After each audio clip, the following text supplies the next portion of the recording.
Good evening, ladies and gentlemen. I'm back again tonight for my last installment on the subject of acquired immune deficiency syndrome. I've covered a lot of ground over the last couple of nights, both with the germ theory and with AIDS, and tonight I want to bring this all to a head to get some points across to you that are very important to me. I'm going to read you a little bit more from Bill Hollow's work and quote you some articles that are going to be supporting what I'm saying here. I did back on show before last tell you that I was going to tell you about Africa, about AIDS cases in women and children. So, here we go. This is from Bill Hollow, who I've mentioned enough for you to know already. The evidence is overwhelming that a major factor in AIDS is chronic malnutrition, yet this is selectively ignored by the media and the medical community. Figure 22, which is some picture here, you'll see, describes the major clinical features of AIDS, which also happen to be the exact same list of the major clinical features of classic protein-calorie malnutrition, whose acronym is PCM, which is the only major disease process occurring in the underdeveloped countries and in the homeless, starving people of America. Actually, the U.S. now qualifies as a socially undeveloped and over-medicated country. It is astonishing to note that all the symptoms of AIDS are identical to the symptoms of classic protein-calorie malnutrition. With regard to transfusions, the situation is similar. Transfusions like immunizations or the introduction into the body of foreign proteins is a very potent immune challenge. If this immune challenge is given to someone ill, malnourished, etc., then rapid immunosuppression follows, and remember what I told you in my show about vaccinations.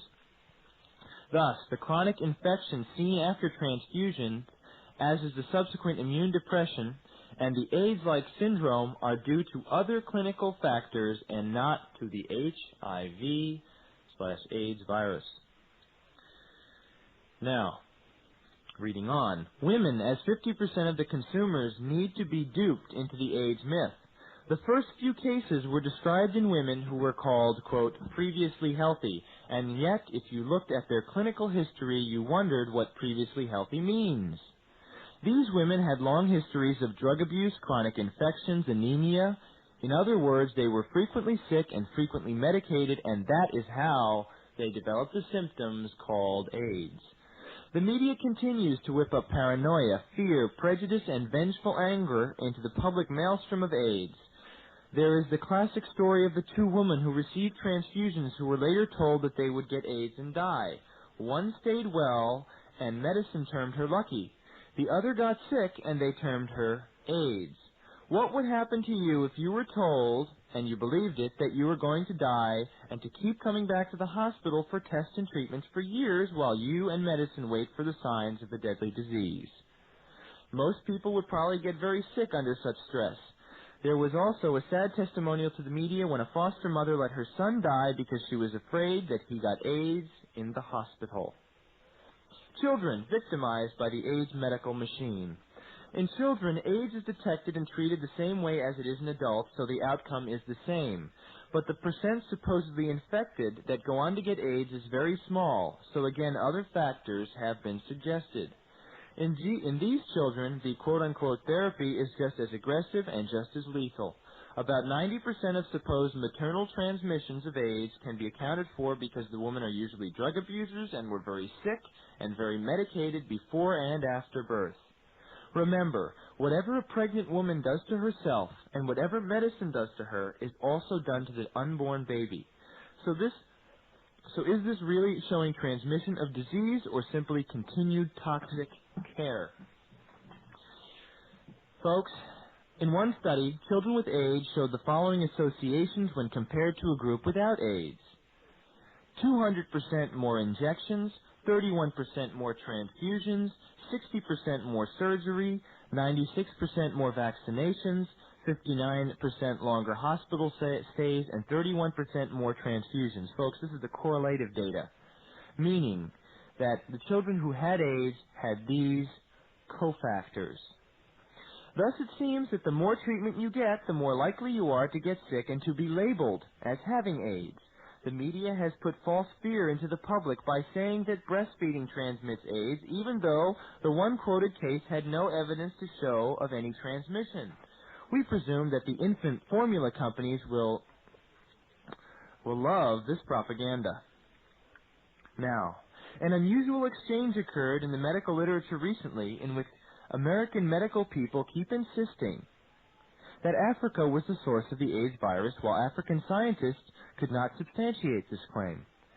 There was no evidence of any significant positive tests, and the test which did show positive had a high correlation to previously mentioned protein-calorie malnutrition, malaria, Burkitt's lymphoma, and other diseases of chronic malnutrition. These correlations are sufficient to explain the high rate of false positives. Much misinformation and disinformation has been reported about AIDS in Africa.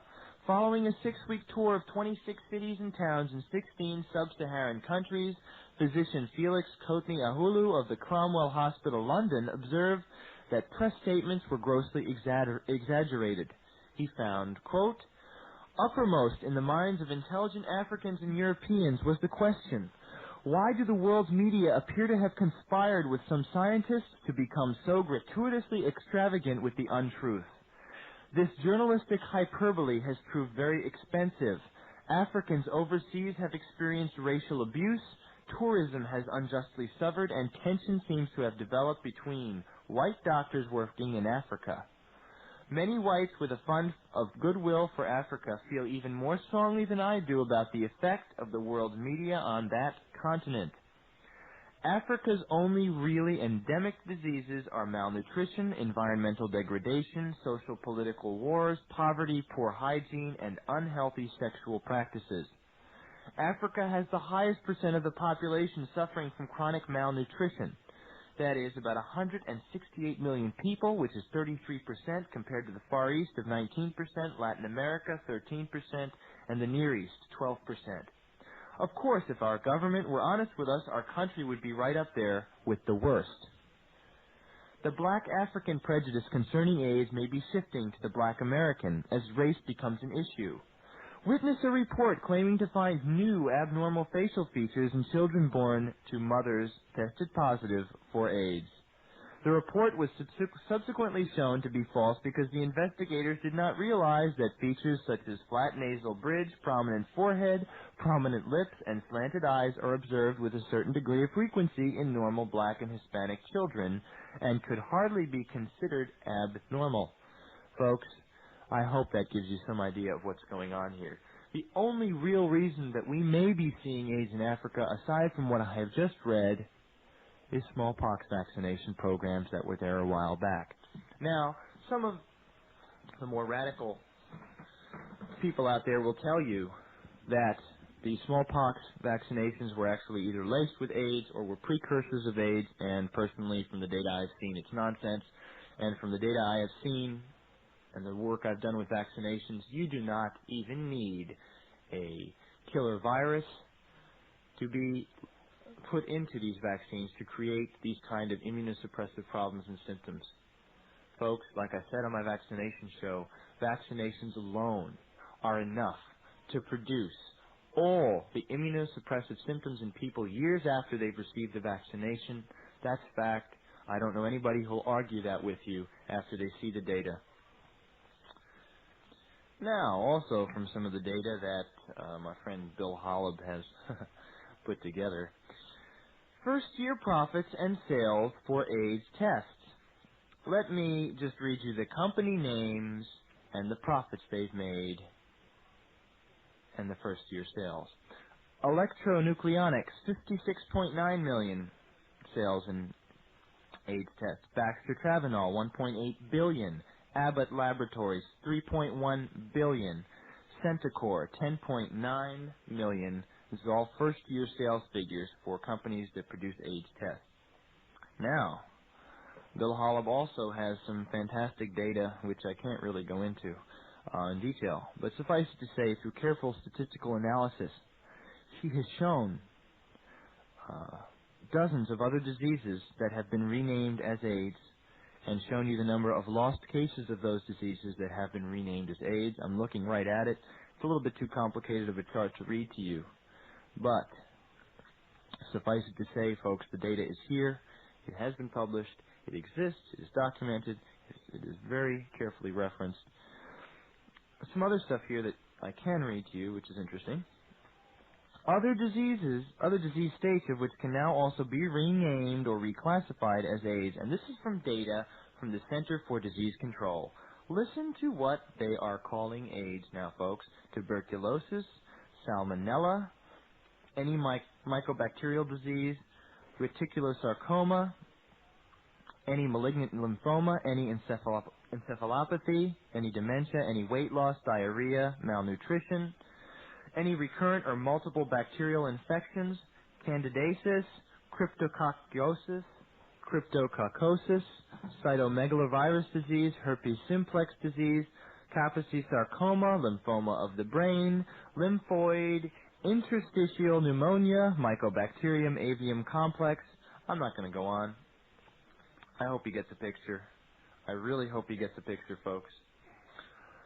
Let me read a little bit from an article from February 5th Times of this year of 1993. It's titled, Epidemic of AIDS in Africa, a Tragic Myth. And that, again, it's the London Sunday Times. And this is by Neville Hodgkins. I'm just going to read you some of the stuff I've underlined just for fun. Africa is not in the grip of an AIDS epidemic, and false assertions that the continent is being devastated by HIV are leading to a tragic diversion of resources from genuine medical needs. Some of the heretics even maintain there is no evidence of a new sexually transmitted disease in Africa. Where death rates have increased, they say, it is because of civil war, poverty linked to economic decline, and growing use of hard drugs. Professor Peter Duesberg, the University of California virologist, argues that HIV is harmless and does not cause AIDS. According to the World Health Organization, 7.5 million people are infected with HIV in sub-Saharan Africa, and that AIDS will be killing 500,000 people a year there by the end of the century. Dr. Harvey Bialy, a leading American scientist with long experiences in Africa who accompanied the television crew, says there is absolutely no believable, pervasive evidence that Africa is in the midst of a new epidemic of infectious immunodeficiency. Because international funds are available for AIDS and HIV work, politicians and health workers have an incentive to classify people as AIDS sufferers. Folks, I hope this sounds like something I spoke to you about in reference to vaccinations, false diagnosis, and renaming of diseases. Quote, fear of AIDS is having almost as great an effect as AIDS itself. People are frightened of going to see a doctor because they believe they will be diagnosed as having AIDS and feel condemned to death. It has become a joke in Uganda that you are not allowed to die of anything but AIDS. Bialy said last week, a favorite story is that a friend has just been run over by a car and doctors put it down as AIDS-related suicide. I heard it from the doorman at our hotel in Kampala. He was laughing, saying that AIDS was supposed to be sexually transmitted. Yet in his 5 years there, the prostitutes who came to the bar were exactly the same. None of them had become sick. What is new is that these girls are addicted to viciously adulterated smokable heroin and cocaine. And again, Bialy, the scientific editor of Biotechnology, which is a sister publication to the science journal Nature, has been visiting Africa since 1975. He says, the only utterly new phenomenon I have seen is the drug-using prostitutes in Abidjan and the Ivory Coast. He said, these girls come from Ghana, from families of prostitutes who were brought in by the busloads. They've been doing this for generations and never became sick until now. And again, what I just stopped reading is, what is new is that these girls are addicted to viciously adulterated smokable heroin and cocaine. It completely destroys them. They look exactly like the inner-city crack-addicted prostitutes of the United States. Bialy says part of the problem is that HIV testing is frequently misleading in Africa. Well, let me add, it's totally misleading in the United States. He continues, the tests react to antibodies to malaria as well as HIV, producing up to 80 to 90% false positives. There's vast literature showing this. Just so you know that I'm not making this up, folks. Most AIDS diagnoses in Africa do not involve an HIV test, but are based on World Health Organization definitions based on clinical signs including weight loss, chronic diarrhea, and prolonged fever. I just read those to you a few minutes ago from Dr. Bill Holub. A recent study in The Lancet from Japanese doctors working in Ghana reported that out of a group of 227 diagnosed AIDS patients, excuse me, who had all three of these signs as well as other AIDS-related conditions, 59% showed no trace of HIV in their blood. For the past 7 years, and we're talking about a doctor here, Professor Beverly Griffin, Director of Virology at the Royal Postgraduate Medical School in Hammersmith Hospital. For the past 7 years, she has received blood samples of hundreds of children in Malawi. The proportion that are HIV positive has remained unchanged at 1 to 2%. This casts doubt, she feels, on the claims elsewhere that Malawi is in the grip of an HIV epidemic with about a fifth of its population infected. And again, folks, and let me correct what I said at the beginning of reading. This is not from the New York Times. It's from the March 21st, 1993 issue of the London Sunday Times. I hope this has made some impact on you, and I hope you've heard what I've said here, folks. We're in the midst of a big scam. I want to get right into this because time is of the essence.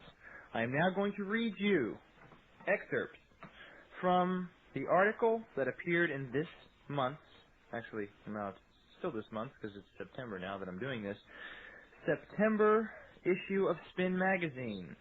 And we are talking about an interview with Dr. Peter Duesberg with Bob Guccione Jr. in Spin Magazine. I hope you can still go out and get it, and if you can't go out and get it, get the October one, because the October issue is just as good. It's got another article that I will be reading from as well. Duesberg's credentials are impeccable. He is a member of the National Academy of Sciences and a recipient of an outstanding investigative grant from the National Institutes of Health in 1985. He was a candidate for the Nobel Prize for his work in discovering oncogenes, thought to be a cause of cancer. But he derailed his chance of winning when he cautioned that his findings did not prove that there were cancer genes in cells, as was popularly theorized at the time, and it is still an unproven theory. An insane move for a scientist's career, but an exemplary act of ethics. Now, Dr. Duesberg, I have been studying his work personally for the last 5 or 6 years. It is impeccable. This man has integrity. He is brave. He is not out there trying to find research money, and here's what he has to say about AIDS in an interview with Bob Guccione Jr. in September's Spin Magazine, starting on page 96. Spin. Why do you think HIV doesn't cause AIDS? Duesberg. Every virus I've seen gets its job done by killing a cell at a time, and when it is killed enough, you get sick. HIV is said to be responsible for the loss of T cells, which are the immune system.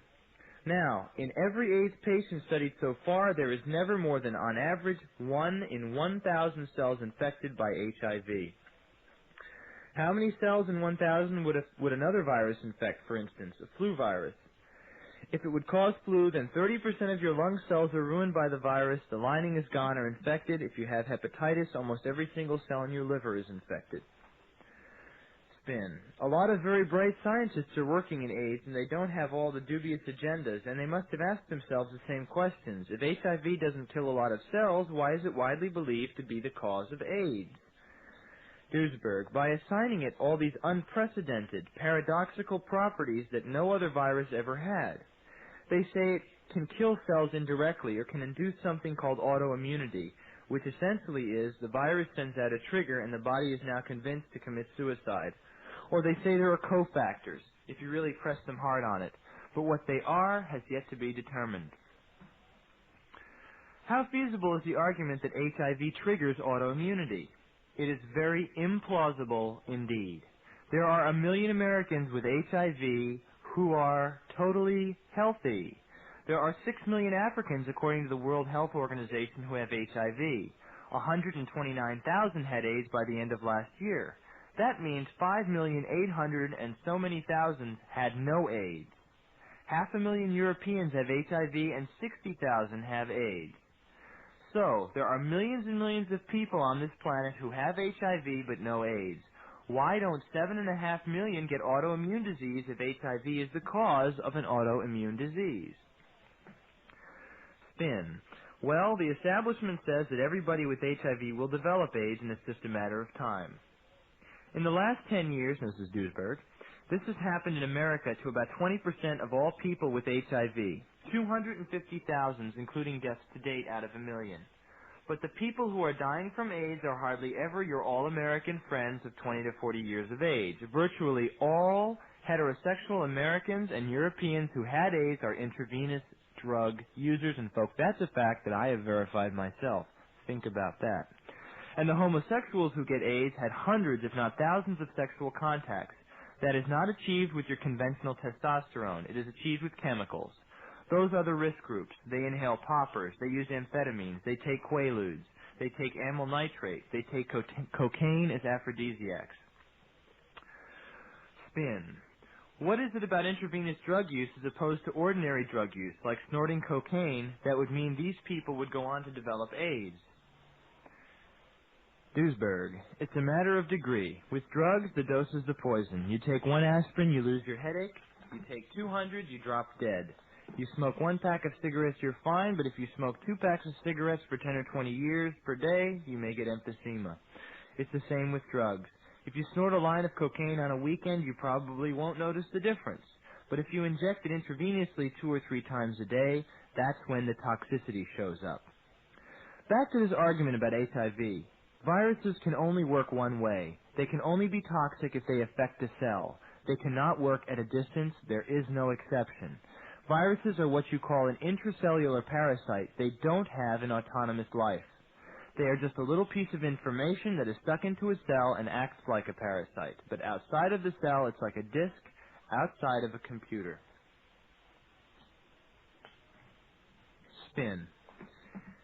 Is it possible that AIDS could be an autoimmune-created disease, but HIV isn't the trigger? Duisburg. Some of the AIDS diseases could possibly be autoimmune diseases. Certainly not all. 38% of American AIDS cases have nothing to do with immune deficiency. 38%. 10% are Kaposi sarcoma. 19% are the so-called wasting disease. And then Spin goes, that is seen in Africa a lot, the slim disease. Duisburg, yes. There it's somewhat different. It usually is coupled with infections, but the American or European wasting disease is actually specifically defined as a non-parasitic disease. We're going to turn the tape over here, folks. Let Bill put his message on, and we'll be back in just a couple of minutes.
We'll continue to listen in just a moment.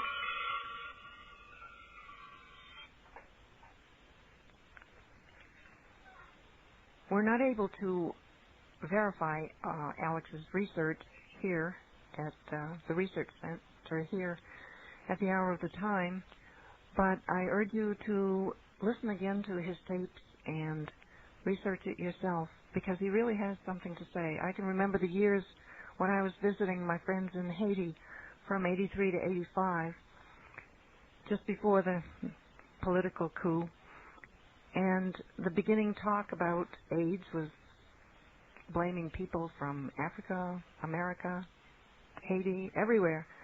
You just couldn't really put your finger on it. And again, we wonder why it wasn't a public health measure to quarantine the few people in the beginning before it picked up. Swiss American wants to hear from all of you. Call 1-800-BUY-COIN. Talk to Gene Miller. Ask him for information about how you can protect all the things that you've bought during the past many years that you've been working. Listen to the new program that comes on at 6 o'clock at night, every night now, 6 o'clock Central Time, called TRENZ, by the president of Swiss America Trading, the president and the owner of Swiss America Trading, Craig Smith. You can call me also anytime, 1-602-333-5174, for information about Gannett stock, ready reserve foods, CAGI information, membership tapes, videos, etc. Call us. I want to extend my thanks to all the people who have called in and given information, and thank Pat for making a copy of the tape that we made together last night. We're going to return to Alex and hear the end of his presentation. If you have your pencil right there, remember you can write down Alex Loglia, Loglia, 217 East 85th Street, Suite 246, New York, New York, 10028.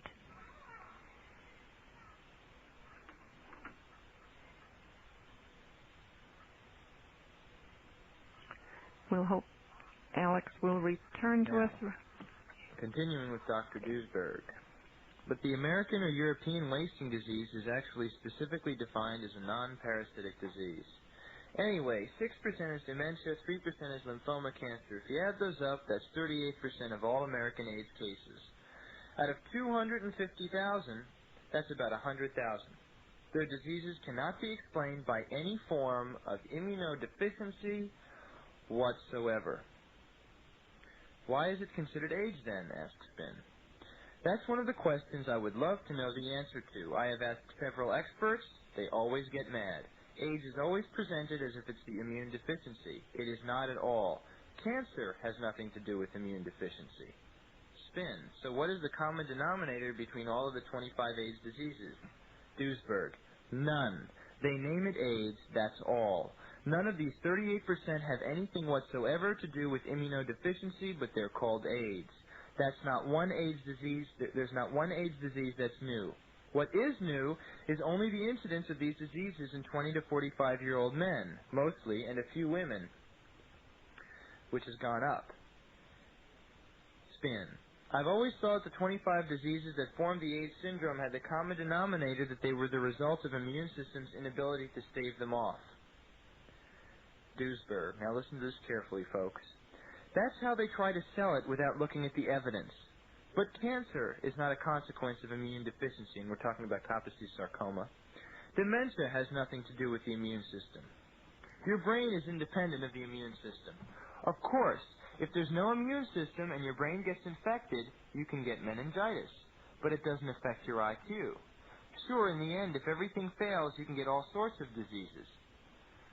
Even if you accommodate the virus with all sorts of absurd and paradoxical hypotheses, indirect mechanisms, cofactors, autoimmunity, a 10-year latency period, even that doesn't get you around the solid number of 4,621 HIV-free AIDS cases worldwide, with a third of these in the United States.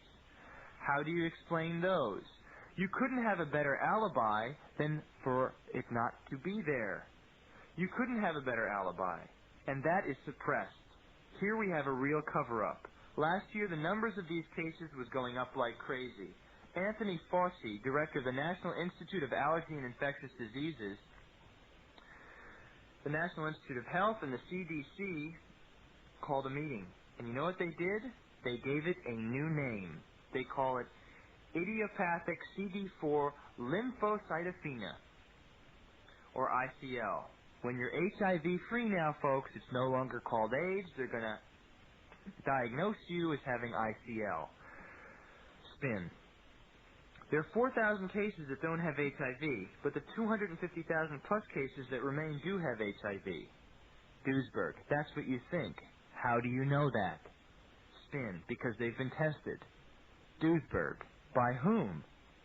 Spin, by their physicians. Duisberg. So who tells us that they have been tested? Spin.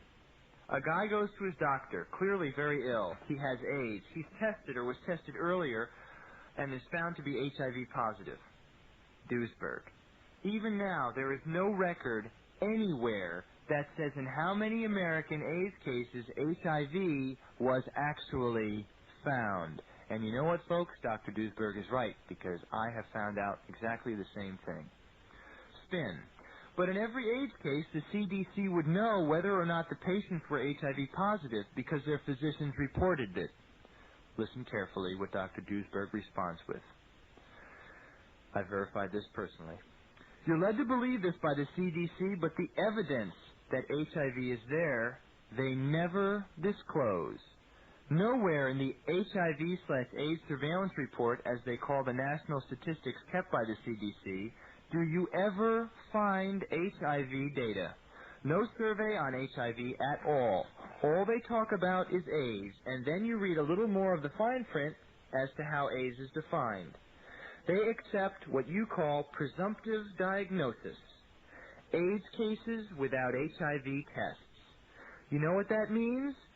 That means this guy wears a leather jacket, has an earring, and is coughing, and he's from San Francisco. That's an AIDS case. I don't even have to check it, his physician thinks. I recently wrote a letter to Harold Jaffe, Acting Director of Division of HIV/AIDS at the CDC. He acknowledged 43,606 presumptive diagnoses up to 1988. Dr. Duisberg says he's checked the literature, and he says he came up with 62,000 and change cases until 1992. Spin. Let me get this straight. You're saying between 43,000 and 62,000 of the cases of AIDS up until 1992 were not tested, which means we have no idea whether or not they were HIV positive? Dr. Duisberg responds, absolutely. Spin. They may or may not have been HIV positive. Duisberg, yes. Even in the latest AIDS definition, in January 1993, they allowed presumptive diagnosis. In other words, a good number of them, even now, will be reported without an HIV test. And folks, don't let that throw you, because as I showed on the last show, HIV testing is nonsense. Continuing. Spin. The public perception is that all cases of AIDS have HIV, that a case is not defined as AIDS without the presence of HIV, which would mean by definition that somebody tested them. Duisberg. Most people assume, like you, that everyone with AIDS is positive, and that's not the end yet. We have what is called false positive antibody tests. They call them HIV tests. But you know what they're testing? The antibody can be there, and the virus could be long gone. I told you I wasn't making it up, folks. Spin. Additionally, there are cross-reactions, where the antibody might react, say, to malaria or arthritis, and that's mistaken for engaging HIV. Duisberg. Exactly. Or people vaccinated for the flu. Blood donors. 10 recently. 7 out of 10 were positive for HIV. Remember what I said, folks. Remember. There are many other diseases and reactions that will bring you a positive test for an HIV antibody, in most of the AIDS tests that are being used now, and even that shouldn't make you go out and want to get tested, because even if you find you have HIV, there are 5,000 people walking around in the world right now who have been diagnosed with AIDS and don't have a scratch of HIV in them. Now, okay, spin. Did they have the virus? Duesberg, no. Spin. How do we know they didn't have the virus? Duesberg responds. They were checked a half a year later, and the test was negative. There was no virus. Every year, 12 million blood donations are checked. The donors are treated preferentially. They don't want them to get the flu, so they give them a flu vaccine free. 7 out of 10 of those guys then tested after the flu vaccine turned out to be quote-unquote positive for HIV. They didn't have HIV. The flu vaccine cross-reacted with the HIV antibody. How often is the test false, asks Spin. Duesberg responds, the tests can be wrong over 50% of the time. If you just repeat it, half of them fall out immediately. But if you look at a group of newly recruited soldiers, 1 in 100 tests positive, and when you check them again, 1 in 1,000 remains positive. Spin, that's pretty incredible. That means only 1 out of every 10 that tested positive is actually positive. Duesberg, you see, that's the point. The idea that everybody who has AIDS is known to have HIV is far from the truth. There is a significant percentage who are totally untested, and the tests are often unconfirmed, and even if they are confirmed, they are only antibody tests. There are a number of people who even have a positive Western blot, the most reliable antibody test.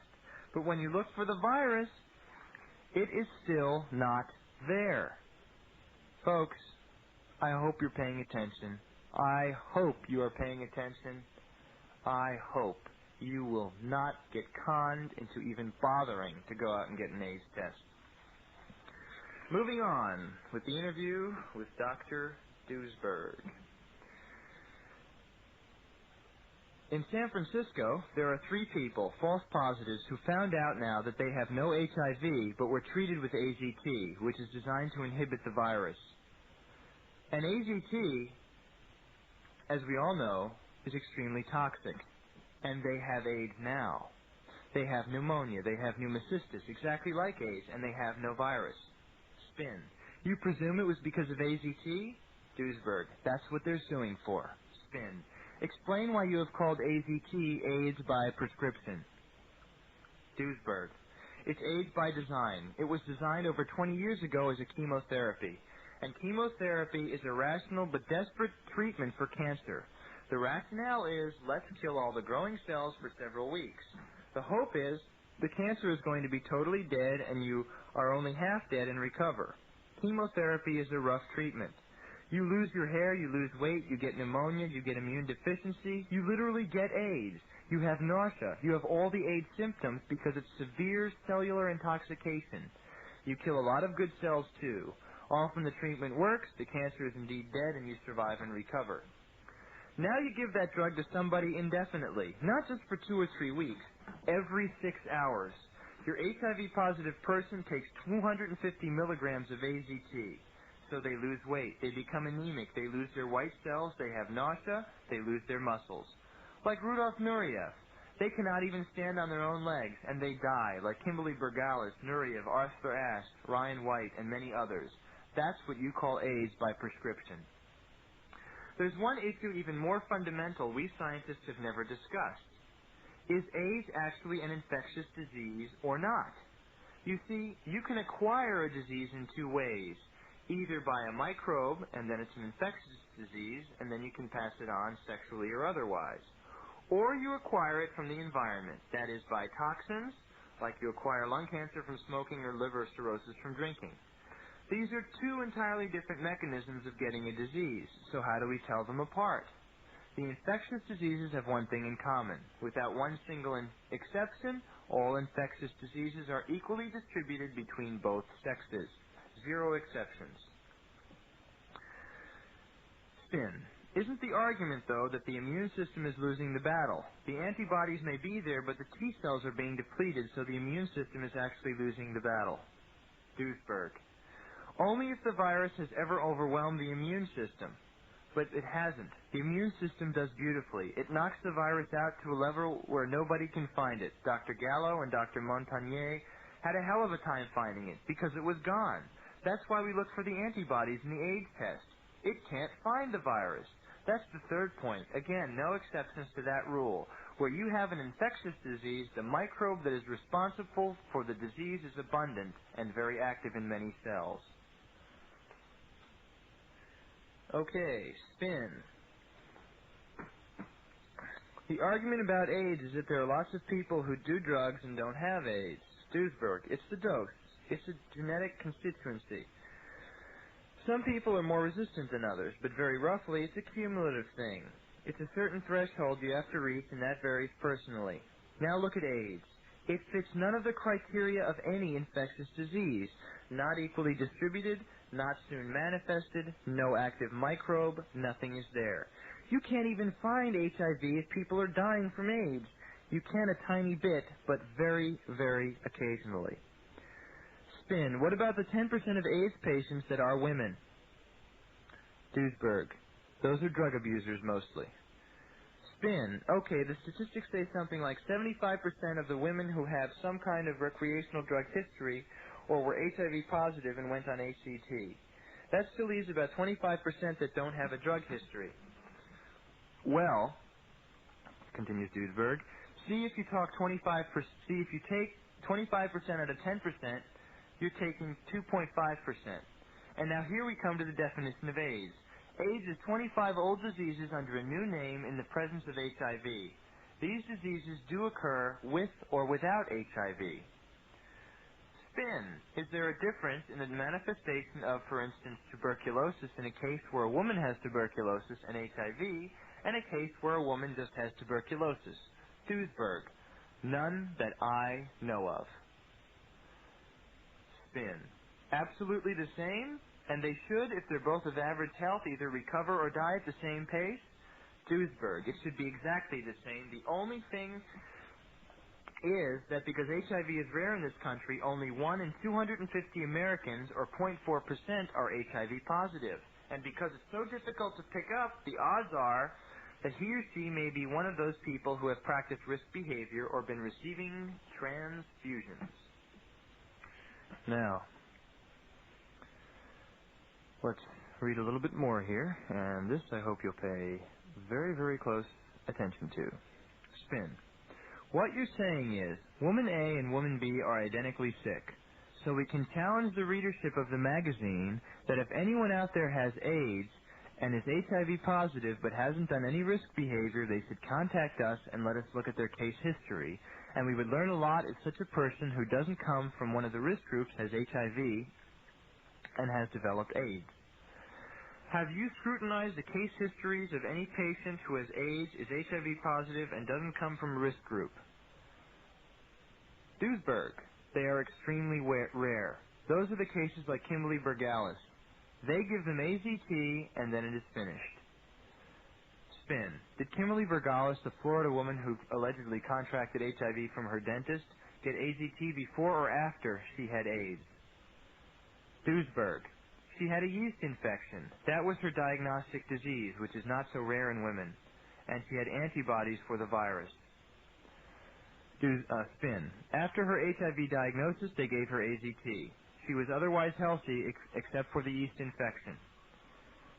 Now, Alex's personal opinion is that your yeast infection, along with some other factors, will give you a false positive HIV test. But let's read on what Dr. Duisberg says.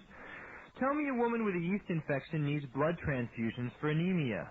Tell me a woman with a yeast infection who loses 30 pounds in a year. Tell me a woman with a yeast infection who loses her hair and needs a wheelchair because of muscle atrophy. How many women fit that description? I've heard of not one. Spin. And all she had at the time of prescription of AZT was a yeast infection? Are you sure of that? Duisberg.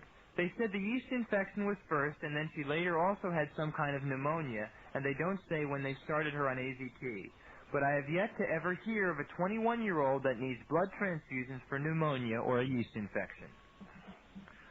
Spin. AZT destroys the bone marrow, doesn't it?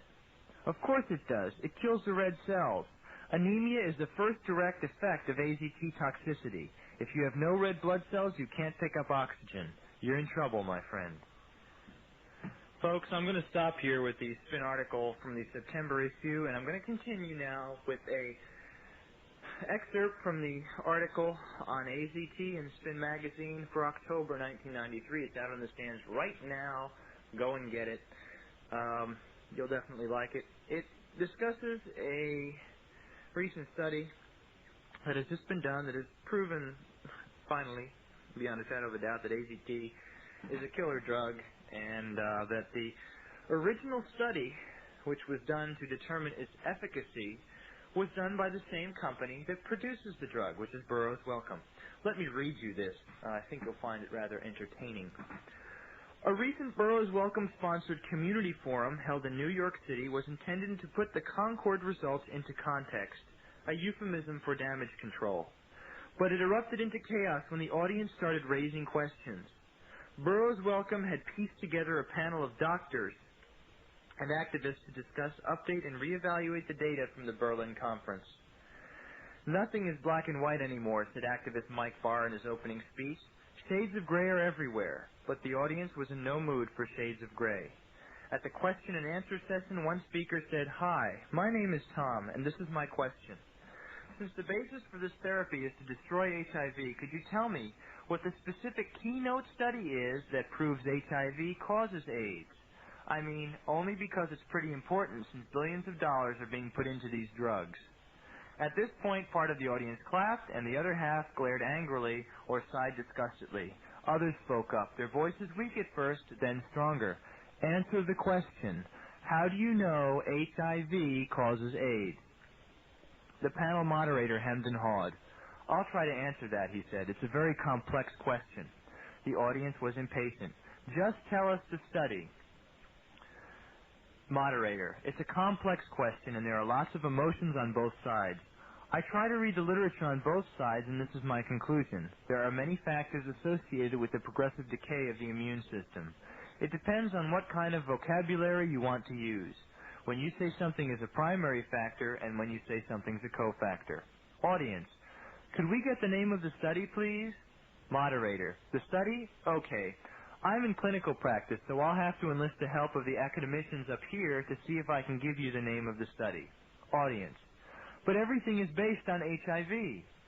One man asked, how can you give a drug that causes AIDS? The physician's desk reference says that AZT will cause all the symptoms that are listed as AIDS symptoms. From the panel, Dr. Catherine Anastos, Director of HIV Primary Care Service at Bronx Lebanon Hospital, snapped back. There are a few bottom lines that we have to acknowledge. One is AZT does not cause AIDS. AZT can have side effects in a certain number of people that cause symptoms that are similar to those caused by the disease itself. And when you're a physician or a patient, part of the challenge is to figure out whether it's the disease or the treatment that is causing the symptoms. And if it's the treatment, then it's not worth giving. But AZT is no different from any other drug that we prescribe for any other illness in that ratio. AZT is relatively non-toxic, especially in early disease, compared to most other drugs. Compared to what? Cyanide, we heard from the audience? Her voice was drowned in the din. Barr said he wondered why all these crazy people vilifying AZT were not smart enough, quote unquote, to see that the other two antiretrovirals, DDL and DDC, were far more toxic than AZT. Another man got up. I've been HIV positive for almost 4 years. Now I find out from reading biotechnology that 3 to 13% of Amazonian tribes in the jungle tested positive and they have no AIDS. That the test reacts with all kinds of proteins that are not specific to HIV. This whole thing is a scam and I hope to see you all at the Nuremberg trials, lady. Other members of the audience screamed at him for being rude. At this point it seemed as if everybody was hollering at the top of his or her lungs. What's the name of the goddamn study that proves HIV causes AIDS? This is my life, and I've waited 10 years for the answer. Someone on the panel, nobody up here actually said HIV causes AIDS. I don't think the moderator declared a 15-minute intermission at this point. Upon resumption, the audience had to write its questions on cards. The moderator read the last one. I have been HIV positive and healthy, taking no treatment for 6 years. Every last one of my friends who has taken AZT or other antiretroviral therapy is dead. How do you explain that? The question was dismissed. My time, Folks, if you get anything from what I've been telling you over the last couple of shows, understand it's the germ zone-caused disease, and that AIDS is a scam, and that you don't need AIDS testing because AIDS is not what people are dying from these days. I have tons more information. If you want some of it, write to me. I want to get it out to as many people as possible. Alex Loglia, Loglia, 217 East 85th Street, Suite 246, New York, New York, 10028. Good night, folks. Believe nothing, verify everything, and I hope you will do something with what you've learned.